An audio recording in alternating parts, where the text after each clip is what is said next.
Please join me in congratulating this year's Anne and Neil McArthur Research Award recipient, Dr. Jack Gauldie.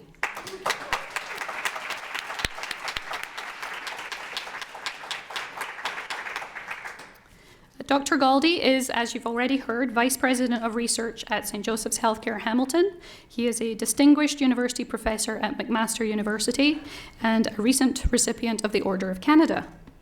He has been recognised across the globe for 4 decades of transformative research in cytokine biology and gene therapeutics. His discoveries have been published in more than 390 scientific articles and have advanced treatment for patients living with immune deficiency disease, pulmonary fibrosis, arthritis, and cancer. As an immunologist and expert in the field of gene therapeutics, Dr. Gauldie was the first to identify molecules linked to the regulation of the immune system and communication between cells. He then developed an innovative idea to use adenoviruses to deliver these molecules throughout the body, effectively elevating gene therapy to a science in its own right. His studies have had an international impact and have led to several clinical treatments, including cancer vaccines.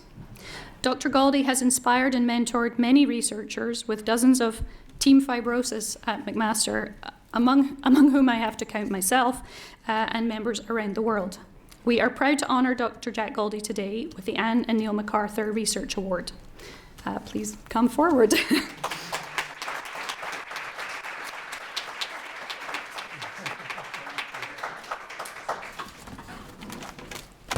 So, thank you very much. I really am honoured for this award. I see the photographs out in the hallway all the time, and it is quite an honour to be amongst the individuals who are recognized. And certainly thank you to the family. They have been a consistent supporter of the institution, and it's great to be able to have this award, to be able to recognize individuals around the world as we have over the last 10 to 15 years.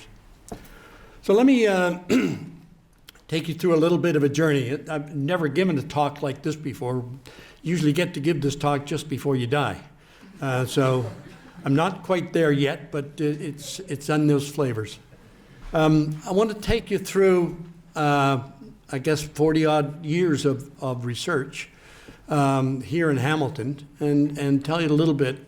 First of all, to the new trainees, the fact is that the important thing is to get trained. It's not important what you get trained in, but to get trained, because carrying out research requires a certain amount of capacity and capability and understanding, and it's important, that part.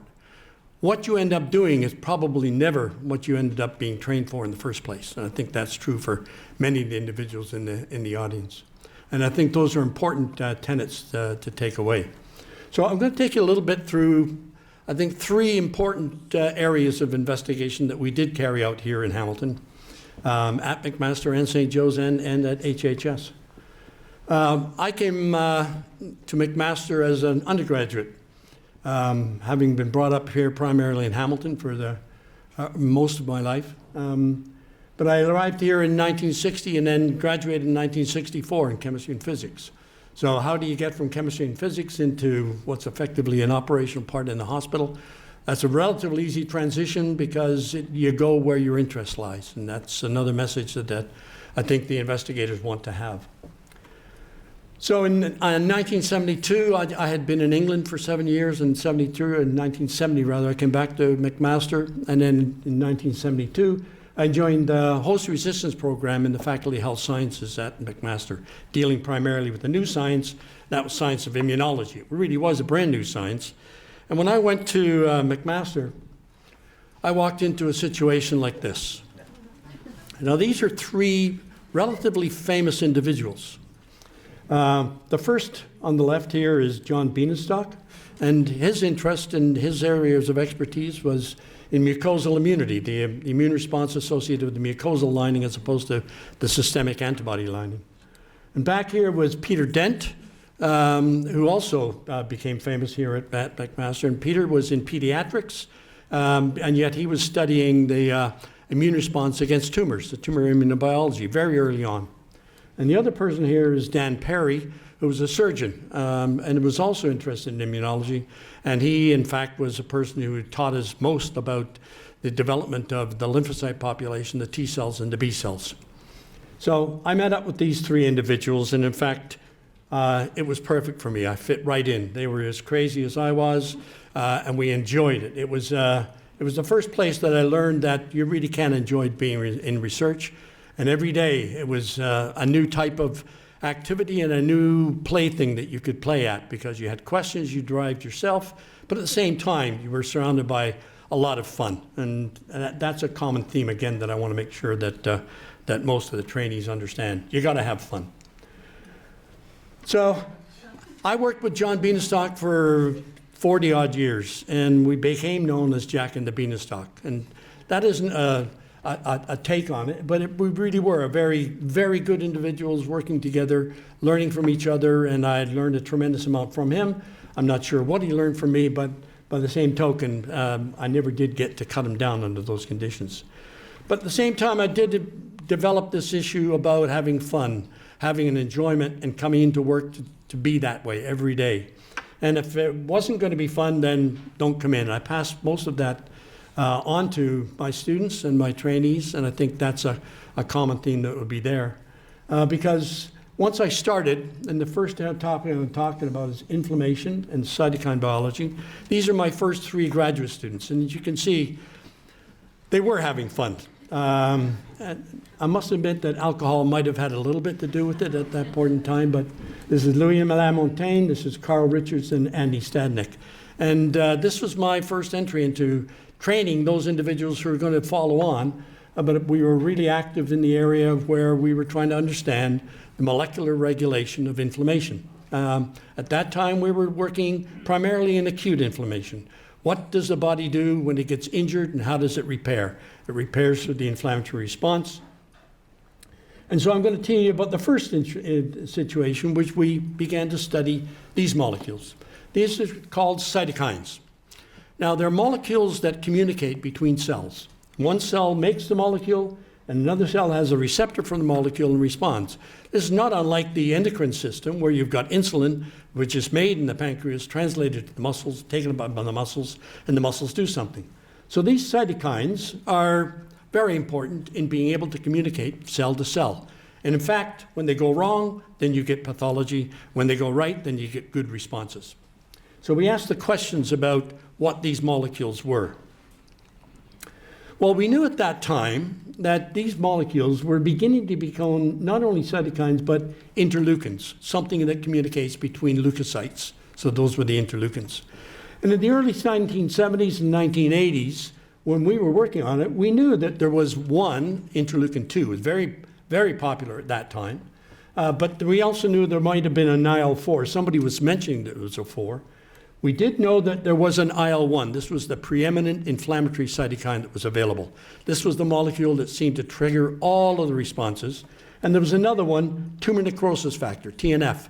That also caused the same inflammatory response. Now, when you hear the words inflammation, you think that that is a disease entity, but it's not. The inflammatory response is an absolutely critical element of the repair process.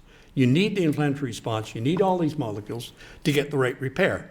When you get them in the wrong amounts, or the wrong time, or the wrong place, then you get the pathology associated with disease, and you can get acute responses like the inflammatory response of damage associated with that. So that was where we were starting. We knew these numbers around. We knew that the macrophage was the important cell. That was the one that we were most interested.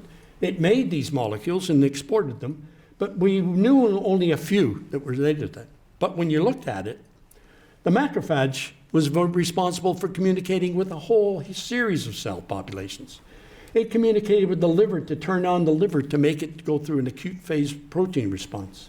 It communicated with B cells to make them grow. It communicated with keratinocytes to make them grow. It communicated with plasmacytoma and myeloma cells to make them grow. It had caused the bone marrow to mature and give out its cell populations.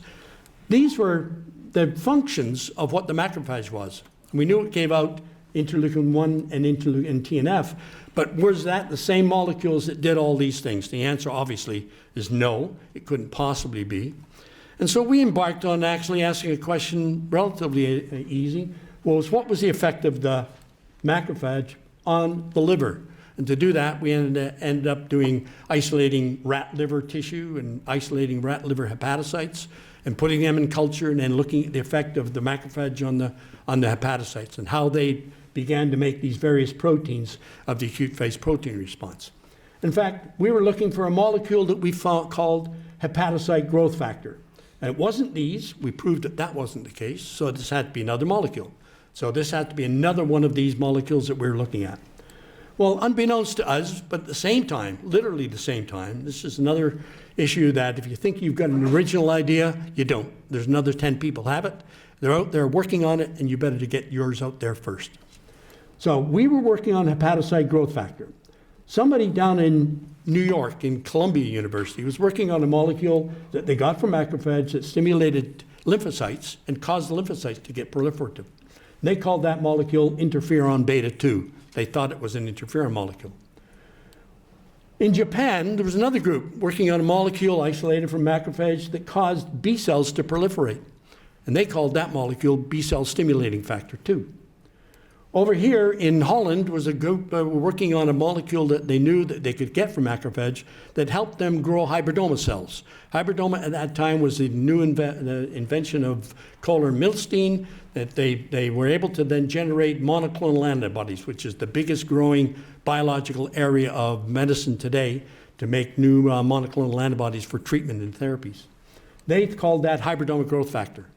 And then another group down in NIH were working on a molecule that they knew caused plasmacytoma cells to proliferate, and they called it plasmacytoma growth factor. We were all working at the same time, not knowing it, and yet there was a little bit of information that was being passed on various individual meetings that said, well, wait a minute, it can't all be the same, but maybe it's the same. We knew that it wasn't going to be this molecule, but how do we get to the next stage? We were all isolating them, we had them purified, we had reagents against them, we had beginning to get the cloning done. So the only way you can do it is you clone by phone. And you clone by phone by rapidly picking up the telephone and asking these other individuals that we heard were working in a similar area whether or not they'd be interested in collaboration. My first contact was with the Dutch group that weren't just interested at that time in collaboration. Subsequently, we had a lot of collaboration, but they didn't want to do it. So I then contacted the Japanese group. Immediately they said yes. We exchanged reagents, and before we knew it, overnight, we now had an identification between this molecule and that molecule, and then subsequently that molecule. And that began to open up the fact that we were all dealing with the exact same molecule with all these different functions. And as a result of that, we ended up having a meeting, a national meeting, an international meeting in New York, all of us exchanging the information. We all discovered we were working with the identical molecule, and that molecule turned out to be interleukin-6. Now, we knew there was 2, 4, and 5 by that time, so naturally we called ours a 6. We all wanted it to be our molecule. We wanted it to be called hepatocyte stimulating factor. But since we all were working on the same molecule, we all agreed that the best way of getting this is now give it its number, and the number succession was interleukin-6. And in fact, IL-6 does do all of these things. It is the most important molecule communicating between the inflammatory response, the acute response of the body, and the immune response, the ability to stimulate the T cells and the B cells to go through their generation of infection. Now, that was really a big eye-opener. It said 2 things to me. One, if you think you've got an answer, make sure you've got to find out quickly, because you're not the most original person in the world. There's lots of people who are thinking around the same way. And then B, collaborate, because the best way forward is collaboration. The interaction between individuals goes much faster than any one person. Keeping it to yourself is useless data, because it sits there in your drawer and somebody else publishes it beforehand. So it's an important part. So that was a lot of work with a lot of people that carried out. The 2 important publications came out here in PNAS in 1987, and then in the Annals of the New York Academy of Sciences, where we showed the identity of the individual components, all individuals working together. So the cytokines turns out to be a huge population of cell populations. All cells make these cytokines. So we thought it was only the macrophage or maybe the neutrophil, but it was certainly didn't think we had fibroblasts, we had muscle cells. In fact, every cell makes these. There's hundreds of different molecules now in families, and it really does become the language of cell communication. It all came from individuals working in different areas and understanding that that same molecule clearly has all of these functions to do. The collaboration that we had with Heinz Baumann in Buffalo was fantastic and very, very important. Alex Koy in Krakow in Poland, and Tademitsu Kishimoto in Japan. These individuals contributed a lot, and these are the individual students that I had at the time working in that area. We're no longer working in that, but IL-6 has turned out to be clinically a very important molecule. Antibodies against it are now in use for treatment against arthritis, juvenile arthritis, and adult age onset arthritis. So it was an interesting and exciting time to be there. We're going to turn now to an area where immunopathology, which is the area that we were in the Department of Pathology, the immunopathology and cancer therapy. Well, how do we put those two together? Well, it's a little bit difficult. I show you here a piece of information that we have known for quite a few years. These are two different tumors, and they're stained for blue, which is the tumor cell population, and then they're stained for brown, which is infiltrating T cells, killer T cells. And these two tumors are still growing, and yet we know that the right kind of cell population is there. So these two tumors are growing, and the brown is the killer T cells. So how come tumors grow when we've got the right kind of population of cells around them? Well, it comes down to the following. This is a killer T cell population. Now, it recognizes, I'll go back there. It recognizes normal cells and doesn't do anything to them. It doesn't do anything to them because there isn't anything they can see that they recognize, but they can bump up against them, they can do everything they want, but will not attack them. Contrarily, if the killer T cell recognizes a tumor antigen, it can, in fact, go ahead and begin to destroy it. But in this case, it doesn't destroy it all, and the tumor keeps growing and growing. This is very common. If you take a piece of tumor, you can always stain it and find these cell populations. So how come we haven't got the right armament there? Well, one of the things we do know is that if we take that killer T cell population and a tumor cell, we do this mostly in vitro in a cell culture, and if you arm that cell population of the tumor will actually educate the killer cell population, educate it in a negative way. It blinds it. It can communicate back to the killer cell population. So the killer cell can talk to the tumor, and the tumor can talk to the killer cell, and in so doing, it blinds itself. It causes the presence not to be activated. So to overcome that, what we need to do is arm that killer cell, and in arming that killer cell, I want to be able to generate a molecule that will stimulate it.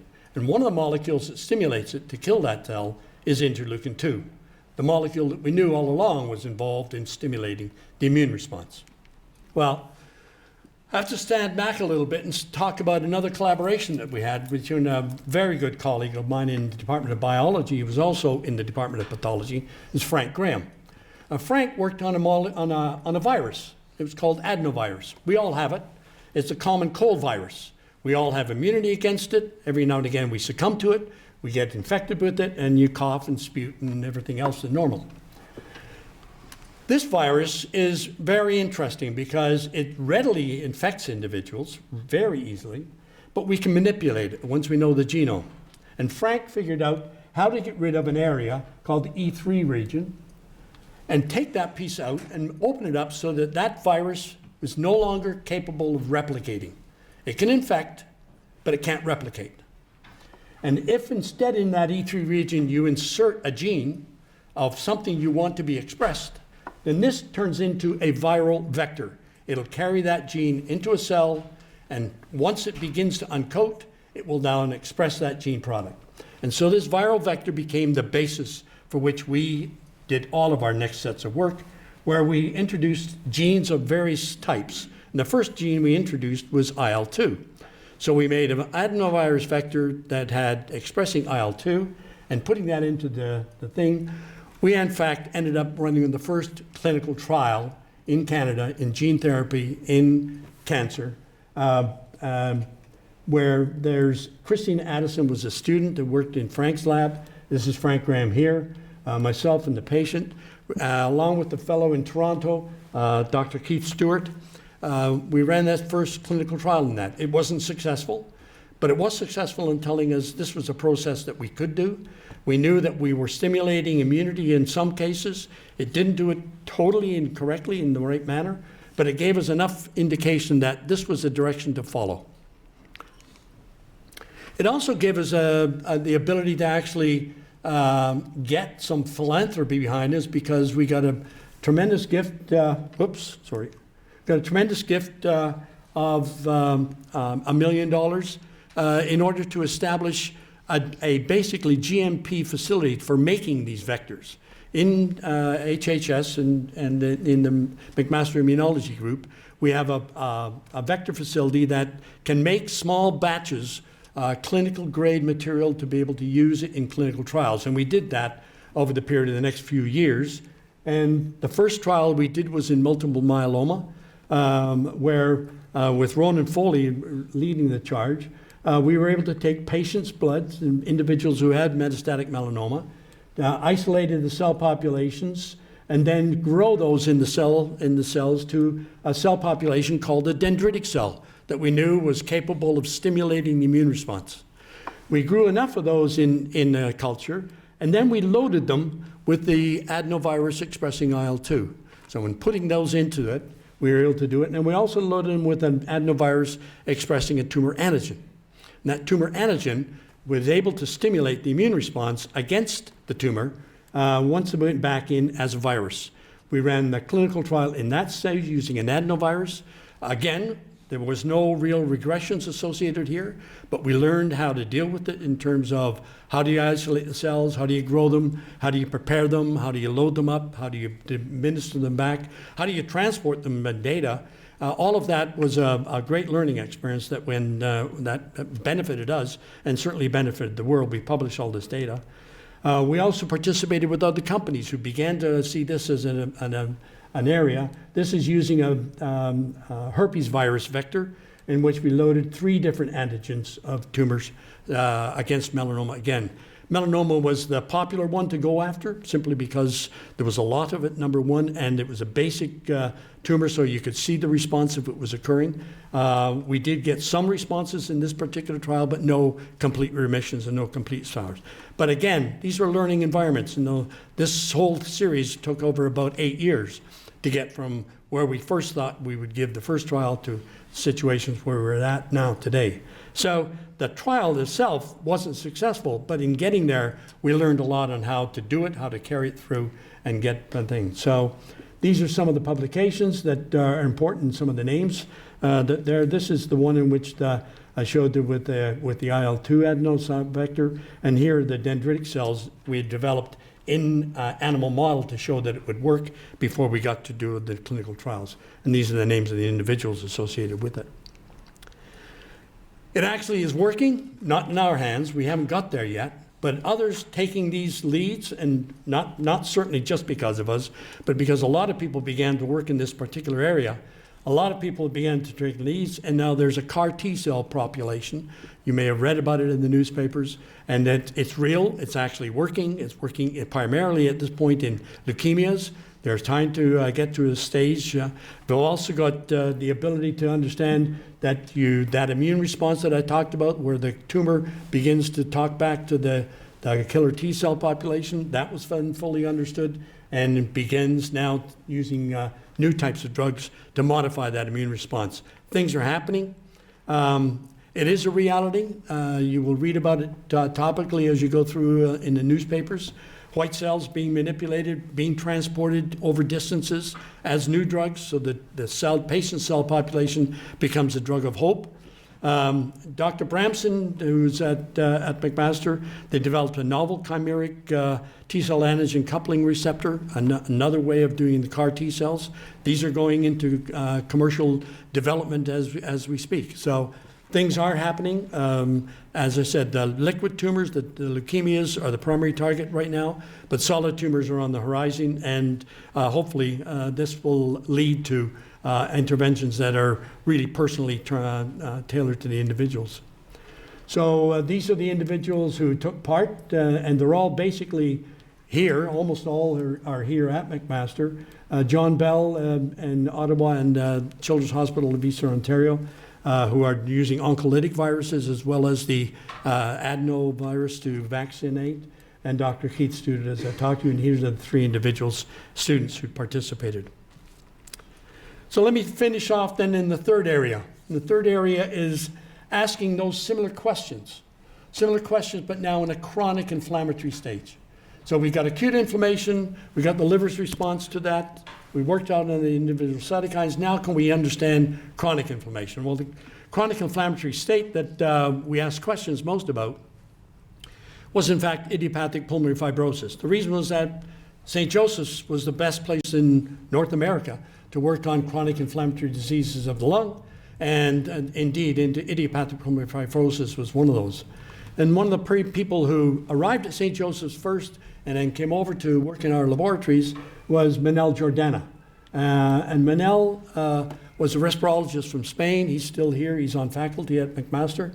The other fellow is Carlo Vancheri. Some of you in the audience may recognize these faces because they were around here at St. Joe's. But together, we worked on the ability to understand pulmonary fibrosis, both from the molecules involved as well as the cells. And indeed, Jordana worked out for the first time the ability to culture from human tissue, from fibrotic human tissue, the cell that was mostly probably responsible for fibrosis, which was the human lung fibroblast. For the first time, we've begun to understand that not only the macrophage or the neutrophil was involved in sending signals, but these cells, fibroblasts, normal structural cells, was involved. And they carried that work out exceptionally well, and that was the first of the activities. But at the same time, we went back and tried to ask the question, which of these cytokines that we had been working about in acute inflammation was involved in chronic inflammation? Which ones would do it? So to do that, we really turned to the use of the adenovirus vector. And when we instilled the adenovirus vector with genes that we were interested in, and then put that into the lung of a rat, it infected the epithelial cells of the rat. It caused the production of the individual factors, made those factors then affect the individual tissues underneath the epithelial cells, and caused transient expression. In the case, if we put an adenovirus vector expressing a molecule that we thought was majorly responsible, transforming growth factor, TGF-beta-1, if we put that gene into that individual adenovector and then instilled it into the rat of the lung, for 10 days it made that vector, but then it went away. So it was no longer present. When Patricia Syme did this, and this is the paper that we published associated with her work, when she did that in the rat, she actually made a rat model of pulmonary fibrosis similar to the human.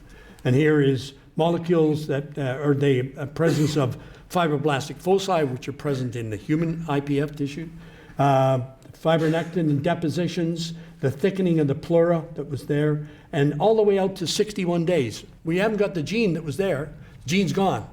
The gene was there for 10 days only. It's gone. The process started and continued and going on. So now we had, for the first time, evidence that a single molecule, active form of TGF-beta, was capable of causing this progressive state of disease. This was an important important development in understanding the pathogenesis of pulmonary fibrosis. We also had to develop other approaches, and here's one taking from the human. We knew that in the human, if you measure the stiffness of the lung of an individual who has fibrosis, they are very stiff. They cannot breathe, and they cannot expand. If you do try to develop that into the animal, as in this case, what was the outcome, you get use of a new technique, we use of to measure the compliance or stiffness of the individual rat or mouse. And using that, we were able to ask questions not only about whether or not there was fibrosis by killing the animal and asking, was the lung fibrotic, but in the live animal, have they got problems with their lung compliance? And indeed, these are the 3 animals that have received the TGF-beta, now have got compromised lung function, and indeed, they're not dead yet, they're alive. You have to be alive to do this. We could show with using this approach that physiologically they were already compromised, similar to what it is in the human. We used the model to ask an important question of a newly developed approach to interfere with a molecule, TGF-beta, which we had proven was very important, if not essential, in generating fibrosis. And there was a drug called SD208, which was provided us by a pharmaceutical company. We set up the models, we asked the questions, and indeed, it was one of the most spectacular outcomes that we were ever seeing. The use of this drug, SD208, was able to absolutely stop the process of fibrosis. Problem is that it also interfered with cardiac function. So the same drug that would cause this blockage of the signaling from TGF-beta actually caused the same kind of damage or similar damage associated with cardiac misfunction. So that blocked that process from drug development and is no longer in development. And there's 2 or 3 pharmaceutical companies all using it at that time. But it was important that we were able to show this because that stopped the process of taking that drug into the next stage, which would have been multi-million dollars of development. Okay, so the last bit is just the questions that we then proceeded with, which was, how do you get progression? The disease, when the patients arrive, they arrive in the clinic with functional capacities compromised. They've already got fibrosis, but they die of progression of this disease, and we don't know how it progresses. We're pretty sure from some of our data that it's not inflammation, or at least if it is inflammation, it's not critical inflammation. So how does this signal get passed? How do you continue? Well, we know that cells communicate with each other. They communicate because they can touch each other. They don't touch each other directly. They touch each other through the matrix, and the matrix becomes an important component. Some others began to show that the matrix stiffness was important in releasing this molecule, active form of TGF-beta. On a stiff matrix, when a cell pulls, it opens up a physical domain that releases active TGF-beta and begins signaling. If it's on a non-stiff domain, then nothing happens. The cell pulls, nothing is released. So that gave us this issue that if we could interfere with that process, then you have an ability to think about therapeutic intervention. To study that, we had to establish another technique, which is a lung stretch model, where you can take slices of lung and in a tissue bath with a transducer allow stretch to occur. And in doing that, you do the same thing as what that cell population is doing. So the real question is, if you look at a fibrotic tissue, and if you stretch it, do you release active forms of TGF-beta? And indeed, this is what we see. This is the infected cell tissues. This is non-infected cell tissues. And when you stretch that cell tissue, you release the active form of TGF-beta. It goes back to exactly the hypothesis that these are processes that if we interfere with, we'll be able to get to the process of pulmonary fibrosis. So how do you target that? Well, people are doing this now. There's receptor antibodies, there are TGF-beta antibodies, small molecular kinase inhibitors that I talked about there. They're modifying those. They've got antibodies against other activation processes that are being used. There's individuals that are using inhibitors against the stiffness associated with the tissues. All of this because a number of us investigated this in a basic model to say this is a real possibility of mechanism for progression. And I think that we've been able to contribute to that as an ongoing basis. These are 2 additional publications, again, that demonstrated clearly that that molecule that we started off talking about, IL-1, is an important molecule. It causes inflammation, and it causes fibrosis. But in fact, it doesn't cause it directly. It has to do it through TGF-beta. So these are some of the people that either are in the audience or around St. Joseph's that you'd sometimes recognize. Martin, Kay Lask, and Peter Margits. This is Patricia Syme, who's now down in the States, and Kelly, who's out in Edmonton, Calgary. And these are Zhu Xing, Manel Jordana, and Harish Karpalani, all of whom contributed to this whole process of understanding. The names, I may well have missed one or two, but these were the major contributors to us going through that whole process. And an individual who's in the UC, University of Southern California in Los Angeles, David Warburton, major contributor to our whole process. This is, unfortunately, the black writing. You won't read it, so I can tell you that this was to say, we did have fun. We enjoyed the life. This is just a natural evening that we would have. Wrong. This is a party that we have. But you can see that everybody there enjoyed it. They were a great bunch of people. They worked exceptionally hard, but they also played exceptionally hard, which is an important part of any laboratory that I lived in. The person in the middle there is Jerry Cox, who isn't here in the audience this afternoon, but if you have a cough, you go and see Jerry because that's an important part. So it was an important lesson to learn. It's an important lesson to stay with, have fun, enjoy it. But, you know, you don't get anywhere by yourself. It's not a possibility. You get there because you collaborate and you have a lot of people behind you. And one of the people that important to us was Joan Hickey, who was my assistant for many, many years. She was a tremendous aid to doing the things that were done. This is Jane Ann Smith, who was a fantastic tech, who carried out many, many of the experiments we had. These are the other individuals, Duncan Chong and Shui Feng and Maria Medina. And then, of course, the family is an important part. Absent their support, you really don't go anywhere. So have fun, have a great family, and be supported by a lot of phenomenal people because that's the way that you get through life. So thank you very much indeed.